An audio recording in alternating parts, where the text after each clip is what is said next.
অব্র কিবোর্ডের আবিষ্কারক মেহেদী হাসানকে কেউ কেউ বলে থাকেন ২১ শতকের এক নিঃস্বার্থ ভাষা সৈনিক। তাদের মতে মেহেদী হাসানের আবিষ্কৃত অব্রর কারণে বাংলা ভাষাভাষী মানুষ এত সহজে বাংলায় টাইপ করে মনের ভাব প্রকাশ করতে পারছে। সেই মেহেদী এবার পাচ্ছেন ২১ পদক। চলতি বছরে বিজ্ঞান ও প্রযুক্তিতে ২১ পদকের জন্য মনোনীত হয়েছিলেন মেহেদী হাসান খান। তাকে অব্র কিবোর্ড তৈরির কারিগর বলা হয়। তবে এই ক্যাটাগরিতে তার সঙ্গে আরও ৩ জনকে পুরস্কার দেওয়ার সিদ্ধান্ত হয়েছে। তারা মেহেদী হাসানের সঙ্গে অব্র তৈরিতে যুক্ত ছিলেন। বাংলা ভাষায় লেখাকে সহজতর করতে অবদান রাখায় মিলছে এই সম্মান।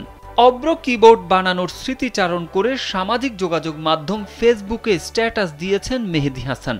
অব্র কিবোর্ড বাংলা সফটওয়্যার পেজে এই স্ট্যাটাস দেন তিনি লিখেন, আমি সবাইকে খুশি করতে পারবো না, কিন্তু দলের কাজের কৃতিত্ব একক ব্যক্তি না পাক, আমার সামর্থ্য দিয়ে এইটুকু চেষ্টা করতে পারি।